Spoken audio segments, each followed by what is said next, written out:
Hi friends, நம்ம இன்றைக்கி எதை பற்றி பார்க்க போகிறோம்னா ஒயர்லெஸ் காலிங் பெல்.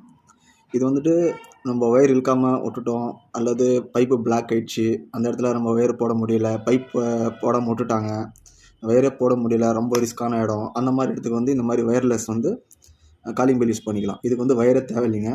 இதை பாருங்கள், இது ஒரு ரிமோட் மாதிரி இருக்கும். இது நம்ம இதுக்கும் ஒரு ஷெல் இருக்கும், இதுக்கும் ஒரு 2 ஷெல் இருக்கும். நம்ம ஷெல்லை மட்டும் மாற்றிக்கலாம், சார்ஜ் காலி ஆச்சுன்னா மாற்றிக்கலாம். இது வந்து நம்ம எங்கே சுவிட்ச் கேட் இருக்கோ, நீங்கள் எங்கே இந்த ஆள் உள்ளே வராங்களோ அந்த இடத்துல இதை மாட்டிக்கலாம். அந்த இடத்துல இதை மாட்டிட்டு, இது நம்ம ஹாலில் நீங்கள் எங்கே அதிகமாக இருக்கிறீங்களோ அந்த இடத்துல இதை மாட்டிக்கலாம். இது வந்து பாருங்கள், இது சுவிட்சு, இது அமுத்தினோடனே இது சவுண்ட் வந்துடுவாங்க. பாருங்கள், நீங்களே பாருங்கள், ஒயர்லெஸ் இல்லை பாருங்கள், ஒயரு தேவையில்லைங்க. அதே மாதிரி நம்ம சவுண்டு மாற்றுற மாதிரி இருந்துச்சுன்னா இங்கே 2 சுவிட்ச் கொடுத்துருக்காங்க. வால்யூம் ஏற்றிக்கலாம், ப்ளஸ் வந்து நம்ம சாங்கை மாற்றிக்கலாம். இது வந்து சாங் மாற்றிக்கிற மாதிரி வரும். அவ்வளோதான் ஃப்ரெண்ட்ஸ், பார்த்தீங்களா? ஓகே, பாய்.